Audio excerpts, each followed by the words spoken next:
हरे हरे शंभु शंभु शंभु महादेवा शंभु शंभु शंभु महादेव हरे शंभु शंभु शंभु महादेवा शंभु शंभु शंभु महादेव हरे शंभु शंभु शंभु महादेवा शंभु शंभु शंभु महादेव कर्पूर गौरम करुणावतारम संसार सारं भुजगेन्द्रहारं सदा वसन्तं हृदयारविन्दे भवं भवानी सहितं नमामि कर्पूर।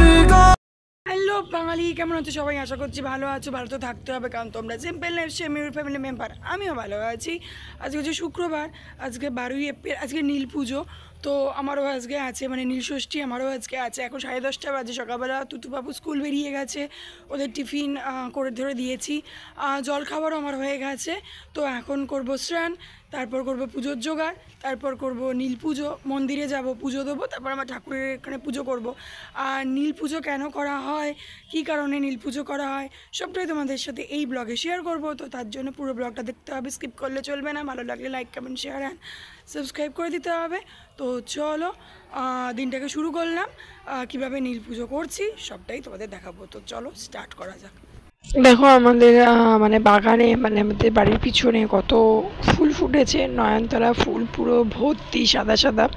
তো আমি একটুখানি দেখছিলাম, ভাবলাম তোমাদের সাথেও একটু শেয়ার করি। প্রচুর নয়নতারা ফুল ফোটে নিচে যেটা আছে। তো দেখো কত, এখানে অপরাজিতা, এখানে জবা, সব ফুল ফুটেছে। পুজো দেখতেই পাচ্ছ, দেখো আমি রেডি হয়ে গেছি। এবার নিচে আজকে পুজোর ডালাটা জোগাড় করব। এখন বাজে হচ্ছে 11টা 12, এই বইটা ফার্স্টে আছে। তো চলো পুজোর ডালাটা জোগাড় করে নিয়ে তোমাদের দেখাবো, তারপর মন্দিরে গিয়ে পুজো দিয়ে আসবো। তো দেখতেই পাচ্ছ, দেখো আমার ডালা সাজানো এখানে হয়ে গেছে সমস্ত কিছু। তো চলো এবার বেরোবো, বেরিয়ে এবার তোমার মন্দিরে যাব, মন্দিরে গিয়ে পুজোটা দেবো। আমরা মানে নীল পুজো কেন করি, এটা কিন্তু অনেককার মনে অনেক প্রশ্ন আছে। ষষ্ঠী দেবীর পুজো না করে বিশেষ তিথিতে আমরা মহাদেবের আরাধনা করি, কী কারণে করি সেটা তোমাদের সাথে ভাবলাম একটু শেয়ার করি। আমরা আমাদের সন্তান যেন থাকে দুধে ভাতে অন্নদা মঙ্গলের, এই কবিতাটা আমরা সবাই জানি।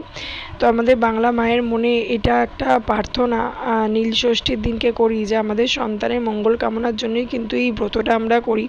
চৈত্র সংক্রান্তির আগের দিন প্রচণ্ড গরমের মধ্যে সারাদিন নির্জল উপবাস রাখে এবং সন্ধ্যাবেলা শিবলিঙ্গের মাথায় জল ঢেলে মহাদেবের পুজোর প্রসাদ মুখে দিয়ে উপবাসটা ভঙ্গ করা হয়। আর চৈত্র সংক্রান্তির আগের দিন পঞ্জিকা অনুযায়ী ষষ্ঠী তিথি নয়, তাহলে এই দিন নীল ষষ্ঠীর ব্রত পালন করা হয়। বাংলার 12 মাসের 13 পার্বণের মধ্যে অন্যতম হলো নীল ষষ্ঠী, যেটা 12ই এপ্রিল 2024 শুক্রবার নীল ষষ্ঠী কিন্তু আমরা পালন করে থাকি। তো পুজো দেওয়া হয়ে গেল, তো চলো এবার বাড়ি যাই। বাড়ি গিয়ে ঘরের ঠাকুরকে পুজো দেবো, তারপরে এটা শেষ করব। তো চলো। তো আমি পুজো দিয়ে চলে এসেছি, এখন বাজে 12টা। এবার আমার ঘরের ঠাকুরকে পুজো দেবো, তারপরে আমি জল খাবো। আর তার সাথে তোমাদের সাথে শেয়ার করব যে নীল পুজোটা কেন করা হয়, কী বৃত্তান্ত, সমস্তটাই তোমাদের সাথে শেয়ার করব। তো তার জন্য সাথে থাকো। তাই আমি উঠে পড়েছি ওপরে, দেখতেই পাচ্ছ এখানে জায়গাটা পুরো পরিষ্কার করেছি। এবার ঠাকুরটাকে ফুল দিয়ে সাজাবো, দেন তারপরে পুজো করলেই আমার পুজো, মানে নীল পুজো আমার হয়ে যাবে। তো চলো পুজোটাও করি আর তোমাদের সাথে শেয়ারও করি যে নীল পুজো আজকের দিনে কেন করা হয়, নীল পুজো করলে কি হয় না হয়, সবটাই তোমাদের সাথে একটু শেয়ার করি।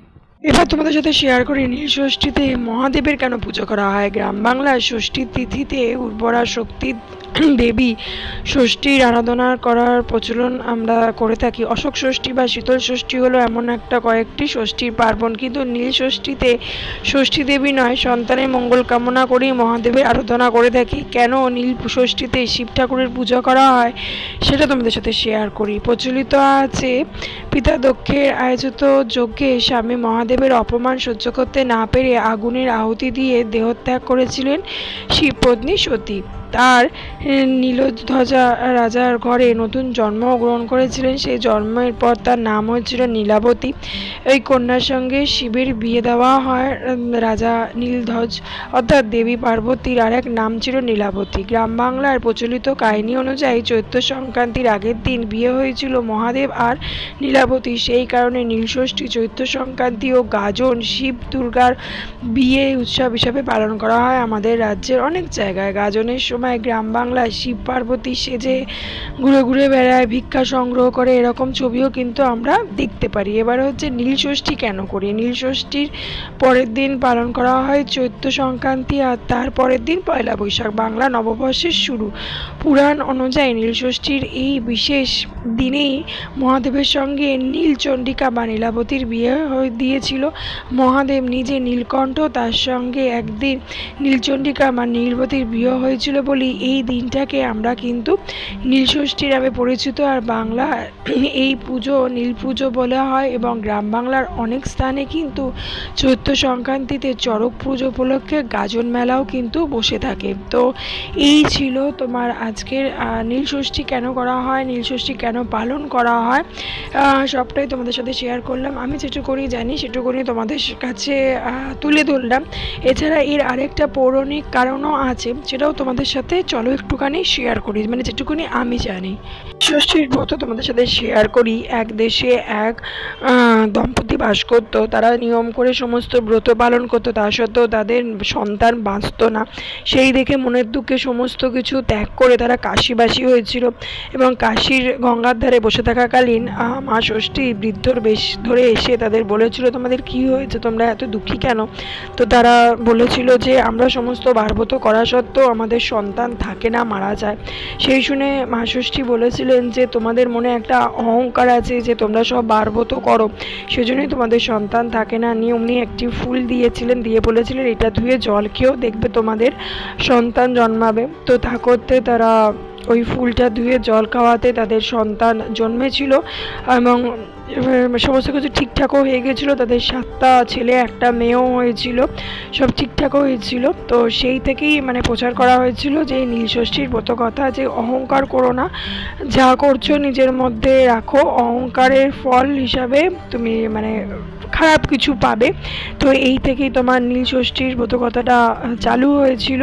তো এইটুকুনি তোমাদের সাথে শেয়ার করলাম, মানে আমি যেটুকুনি জানি সেটুকুনি তোমাদের সাথে শেয়ার করলাম।